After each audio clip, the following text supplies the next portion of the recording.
Hare-hare. Okay, let's clip that. Kaibigan, welcome back. Kamusta kayo? Nandito tayo sa maliit nating hardin. Kahapon gumawa ko ng video pero mukhang hindi ko na may papasa sa inyo ito. At may kahabaan ng konti, alam niyo naman ako, madalas mapakwento. Mga isang bulaklak lang, 20 minutes na agad ang nasasabi ko tungkol dito. Pero hanap uli ako ng paraan, ng pagkakataon na makagawa ng maikling video para sa inyo na makover ko to. Madalas ko itong gagawin dito habang gumagawa ko ng hardin. Ngayon ay may appointment kami. Hinihintay ko lang si Mrs. T. May appointment kaming para magpa-spray ng yung undercarriage, yung frame natin, gas and brake lines natin sa kotse dito sa Impala. Pupunta kami sa Crown para magpa-rust proof ng sasakyan. Yon. Impromptu.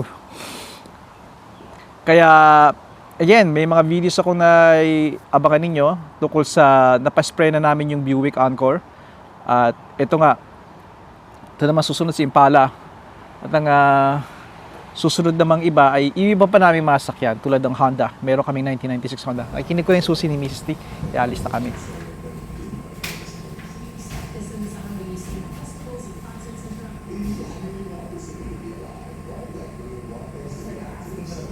Finding a missing 14-year-old girl. Murder heading out of downtown. Southbound 404 DVP still your busiest. The delays are still there from approaching Shepherd all the way down towards about Lawrence. Northbound DVP it's starting to get busier now. Nagbebenta rin sila ng timba dito. Mas makakatipid kayo dito pero kailangan nyo ng some kind of nozzle or application para ma-spray ninyo ng effectively. $5 bucket. Tapos lubricant, rust protection, glass cleaner, at salt eliminator. At meron pang tanggal sila ng pag-revitalize ng mga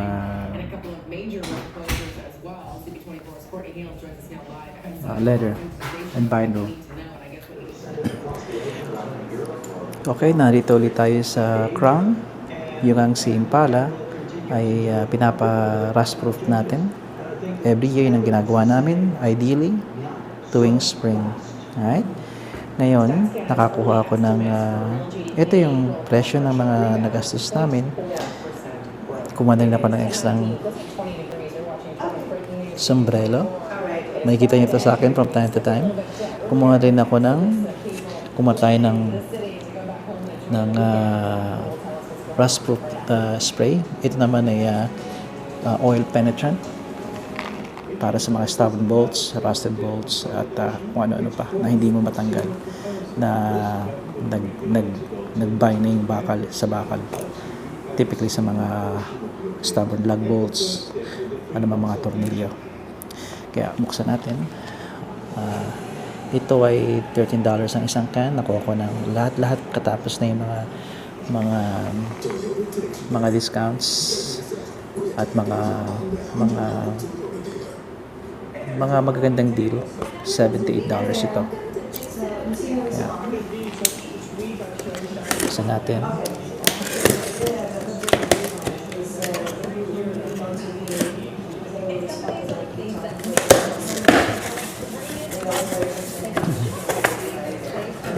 Ito.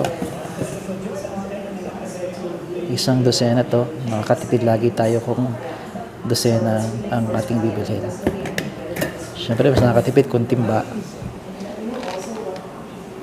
Pero, box is okay. Right? At lahat ng ito ay $234. Kasama ng spray. Kasama ng mga deals tulad ng CAS as CA member. Meron ng deal.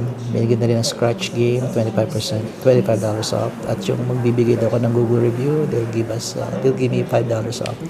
Kaya all in all, ang total ay $234 para sa rust proof ng kotse, full size sedan, sombrero, at itong ating isang dosenang oil penetrant. Alright? Yun lang kaibigan. Hanggang sa muli, padayon. make sure magpa-spray kayo ha, para sa inyong mahal na mga sasakyan.